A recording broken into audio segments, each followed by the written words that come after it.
সাগর আছে না, সাংবাদিক, একটা ইবলিস জন্ম দিয়েছে তার বাপ মা। সাইফুল ইসলাম সাগরের শয়তান আছে, আল্লাহকে ধ্বংস করো।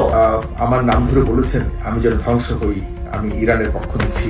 সৌদি আরবের একটি বিষয় নিয়ে তিনি তুলে ধরেছেন। ওনার প্রতি আবারও সম্মান রেখেই বলছি, মুজাফফর বিন মুহসিন সাহেব। একজন দায়ীর মুখের ভাষা কখনো এত উগ্র হতে পারে না। দায়ীর ভাষা হবে নম্র, দায়ীর ভাষা হবে প্রজ্ঞা এবং হিকমার সাথে। আসসালামু আলাইকুম রাহমাতুল্লাহ। ইরান ইসরায়েল যুদ্ধ শুরু হওয়ার পর থেকেই নিয়মিত আপডেট, বিশ্লেষণ ও ইসরায়েল ও যুক্তরাষ্ট্রের মানবতা বিরোধী অপরাধের বিরুদ্ধে ধারাবাহিকভাবে সরব রয়েছেন বাংলাদেশের সাংবাদিক ব্যক্তিত্ব ফেস দ্য পিপলের প্রকাশক সম্পাদক সাইফুর রহমান সাগর। যুদ্ধ পরিস্থিতির বিভিন্ন দিক তুলে ধরে তিনি তার ব্যক্তিগত টাইমলাইনে এক ধরনের সচেতনতামূলক কর্মকাণ্ড চালিয়ে যাচ্ছেন, যা বাংলা ভাষাভাষী দর্শকদের একটি বড় অংশ ইতিবাচকভাবে গ্রহণ করেছে। এছাড়াও বাংলাদেশ সময় প্রতিদিন রাত 9টায় প্রচারিত তার উপস্থাপিত talk show face the people with Saifur সাগরের শুরু থেকেই আন্তর্জাতিক রাজনৈতিক বিশ্লেষক ও বিভিন্ন বিশেষজ্ঞদের নিয়ে যুদ্ধের প্রকৃত চিত্র, বৈশ্বিক শক্তির ভূমিকা এবং মুসলিম বিশ্বের করণীয় নিয়ে ধারাবাহিক আলোচনা হয়ে আসছে। এদিকে এই যুদ্ধকে ঘিরে আরব রাষ্ট্রগুলোর ভূমিকা নিয়েও বিভিন্ন সময় সমালোচনা করেছেন তিনি। তার বক্তব্য অনুযায়ী অনেক আরব রাষ্ট্র যুক্তরাষ্ট্র ও ইসরায়েলের সঙ্গে ঘনিষ্ঠ কূটনৈতিক ও কৌশলগত সম্পর্ক বজায় রেখে মুসলিম বিশ্বের সামগ্রিক অবস্থানকে দুর্বল করে দিচ্ছে।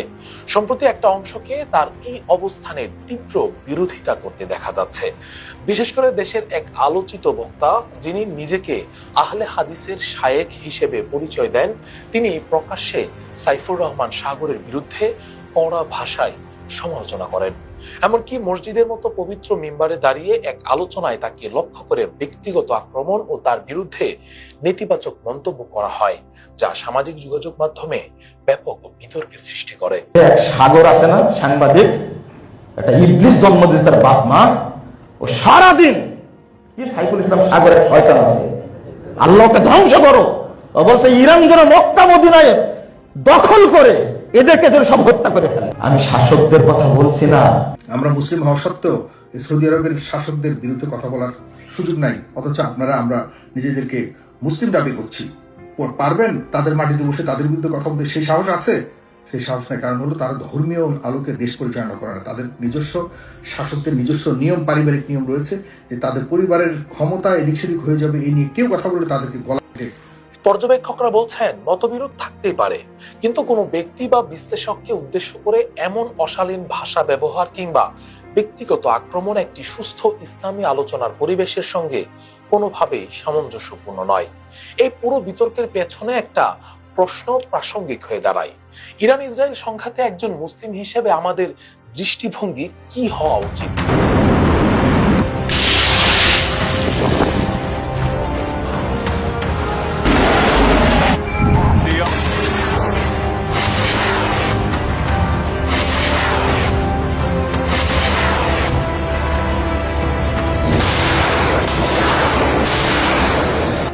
As we speak this evening, it's been just 1 month since the United States military began Operation Epic Fury.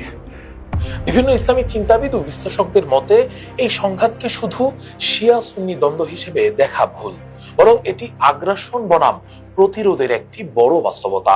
একদিকে ইসরায়েল তার সামরিক শক্তি দিয়ে আগ বাড়িয়ে আগ্রাসন করে মধ্যপ্রাচ্যের এই অঞ্চল নিয়ন্ত্রণে রাখতে চায়, অন্যদিকে ইরান বিভিন্ন প্রতিরোধ গোষ্ঠীর পৃষ্ঠপোষকতা করে নিজেদের সার্বভৌমত্ব টিকিয়ে রাখতে চায়। এক্ষেত্রে আরেকটি গুরুত্বপূর্ণ বিষয় হলো তথ্যযুদ্ধ। আন্তর্জাতিক মিডিয়ায় অনেক সময় ঘটনা প্রবাহের আগে একটি পক্ষকে আগ্রাসী হিসেবে তুলে ধরা হয়, যা জনমত প্রভাবিত করার কৌশল হিসেবে দেখা হয়। এদিকে মুসলিম বিশ্বের ভূমিকা নিয়েও প্রশ্ন উঠেছে। কেউ নীরব, কেউ কূটনৈতিক ভারসাম্য বজায় রাখছে, আবার কেউ পশ্চিমা শক্তির সঙ্গে সম্পর্ক আরো জোরদার করছে। এতে মুসলিম উম্মাহর ঐক্য নিয়ে উদ্বেগ বাড়ছে। বিশ্বখ্যাত ইসলামী স্কলাররাও এই পরিস্থিতিতে মুসলিমদের ঐক্যের উপর গুরুত্ব দিচ্ছেন। তাদের মতে বর্তমান পরিস্থিতিতে শিয়া সুন্নি বিভাজন উস্কে না দিয়ে আগ্রাসী শক্তির বিরুদ্ধে ঐক্যবদ্ধ হওয়ায় সময়ের দাবি। কোরআনের আলোকে যদি বিষয়টিকে মূল্যায়ন করি, মহান আল্লাহ তাআলা পবিত্র কোরআনে ইরশাদ করেছেন, তোমরা জালিমদের দিকে ঝুঁকেও যেও না এবং ন্যায়ের পক্ষে দৃঢ় থাকো, যদিও তা তোমাদের নিজেদের বিরুদ্ধে যায়। এই আয়াতগুলো মুসলমানদের জন্য একটি স্পষ্ট নীতিমালা নির্ধারণ করে দেয়। একই সঙ্গে ঐক্যের গুরুত্ব তুলে ধরে বলা হয়েছে, তোমরা সবাই আল্লাহর রুজু দৃঢ়ভাবে ধারণ করো এবং বিভক্ত হও না। বিশ্লেষকদের মতে বর্তমান পরিস্থিতিতে মুসলিম সমাজের জন্য সবচেয়ে বড় চ্যালেঞ্জ হলো বিভাজন, তথ্য বিভ্রান্তি এবং নৈতিক অবস্থানের দুর্বলতা। এই পরিস্থিতি থেকে উত্তরণের জন্য প্রয়োজন সচেতনতা, প্রমাণ ভিত্তিক বিশ্লেষণ এবং পারস্পরিক শ্রদ্ধাবোধ। ইরান ইসরায়েল সংঘাত নিয়ে মুসলিম বিশ্বের অবস্থান নিয়ে প্রশ্ন নতুন কিছু নয়। বিশেষ করে আরব শাসকদের ভূমিকা নিয়ে এই প্রশ্ন বহুদিনের। আন্তর্জাতিক অঙ্গনে যখন ফিলিস্তিন সহ মুসলিম জনগোষ্ঠীর উপর ধারাবাহিক আগ্রাসনের অভিযোগ উঠছে, তখন বহু আরব রাষ্ট্রে নীরবতা বা কূটনৈতিক ভারসাম্যের অবস্থানকে তীব্রভাবে সমালোচনা করা হচ্ছে। বিশ্ব মুসলিম জাতি ভয়ঙ্কর বেড়াজালের মধ্যে রয়েছে বলে মন্তব্য করেছেন বিশ্বখ্যাত ইসলামিক স্কলার ও পাকিস্তানের বরেণ্য আলেম মুফতি তাকি উসমানী। এই প্রেক্ষাপটে স্পষ্ট ভাষায় মুসলিমদের ভূমিকা নিয়ে তিনি উদ্বেগ প্রকাশ করেছেন। তার বক্তব্য অনুযায়ী মুসলিম উম্মাহ আজ গভীর সংকটে রয়েছে মূলত নেতৃত্বের দুর্বলতা, বিভক্তি এবং অন্যায়ের বিরুদ্ধে শক্ত অবস্থান নিতে ব্যর্থতার কারণে। তিনি জোর দিয়ে বলেন, কেবল বিবৃতি বা কূটনৈতিক ভাষণ নয়, বাস্তব ও কার্যকর পদক্ষেপ গ্রহণই সময়ের দাবি। তার এই বক্তব্য শুধু তার নয়, মুসলিম বিশ্বের কোটি মানুষের অবস্থান, যেখানে সাধারণ মানুষ থেকে শুরু করে বিশ্লেষকরা প্রশ্ন তুলছেন কেন মুসলিম দেশগুলোর একটি শক্তিশালী ঐক্যবদ্ধ অবস্থান এখনো দৃশ্যমান নয়। বাংলাদেশেও এই ইস্যুতে আলোচনা তীব্র হয়েছে। বিশেষ করে ধারাবাহিকভাবে আরব শাসকদের নীরবতা ও নিষ্ক্রিয়তার সমালোচনা হয়ে আসছে। সাইফুর সাগরের বিশ্লেষণে উঠে এসেছে, এই নীরবতা কেবল রাজনৈতিক কৌশল নয়, বরং এটি মুসলিম বিশ্বের সামগ্রিক অবস্থানকে দুর্বল করে দিচ্ছে এবং আগ্রাসী শক্তিগুলোর জন্য এক ধরনের সুযোগ তৈরি করছে। তবে এই অবস্থানের বিপরীতে একজন বক্তার, একজন সম্পাদকের বিরুদ্ধে প্রকাশ্যে এমন আপত্তিকর বক্তব্য তীব্র সমালোচনার জন্ম দেয়। এটাই স্বাভাবিক। একজন দায়ীর মুখের ভাষা কখনো এত উগ্র হতে পারে না। দায়ীর ভাষা হবে নম্র, দায়ীর ভাষা হবে প্রজ্ঞা এবং হিকমার সাথে।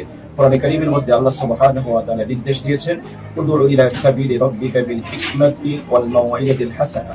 মানুষকে হিকমা, প্রজ্ঞা এবং মাউইযাতিল হাসানা, উত্তম নসিহার মাধ্যমে মানুষকে ডাকতে হবে। সুতরাং দায়ী যখন কথা বলবে, হিকমা, প্রজ্ঞা, উত্তম নসিহা, ভাষা, শব্দ চয়ন, এগুলো সবকিছু খেয়াল করে তাকে কথা বলতে হবে। কোন মানুষকে এভাবে ট্যাগিং করা, ইবলিস বলা, শয়তানের বাচ্চা বলা, এটা কখনোই একজন দায়ীর কাছে কাম হতে পারে না। তিনি শুধু মতবিরোধ প্রকাশ করেননি, বরং তার বক্তব্যে ব্যক্তিগত আক্রমণ, অবমাননাকর ইঙ্গিত এবং অশালীন শব্দ চয়ন লক্ষ্য করা গেছে, যা সামাজিক যোগাযোগ মাধ্যমে ব্যাপক সমালোচনার জন্ম দিয়েছে। এদিকে সালাফি অ্যাসোসিয়েশন আহলে হাদিসের মহাসচিব অধ্যক্ষ কাজী এম ইউসুফ জাহান সাইফুর রহমান সাগরের প্রতি সমর্থন জানিয়ে বলেছেন, যে কোনো আগ্রাসনের বিরুদ্ধে তার অবস্থান প্রশংসনীয়। তিনি ইরান প্রসঙ্গে বলেন, মতপার্থক্য থাকলেও অন্যায় শক্তির বিরুদ্ধে অবস্থানকে স্বাগত জানানো উচিত।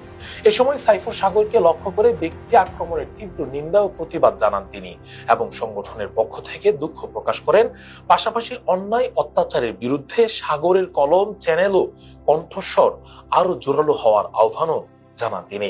বাংলাদেশের প্রেক্ষাপটে বিষয়টি বিশেষভাবে উদ্বেগজনক, কারণ এখানে একজন গণমাধ্যম কর্মী আন্তর্জাতিক ইস্যুতে বিশ্লেষণ তুলে ধরছেন, আর তার জবাবে যুক্তি বা প্রমাণের বদলে যদি ব্যক্তিগত আক্রমণ ও অসম্মানজনক ভাষা ব্যবহার করা হয়, তাহলে তা কেবল ব্যক্তি আক্রমণেই সীমাবদ্ধ থাকে না, বরং পুরো বুদ্ধিবৃত্তিক আলোচনার পরিবেশকে কলুষিত করে।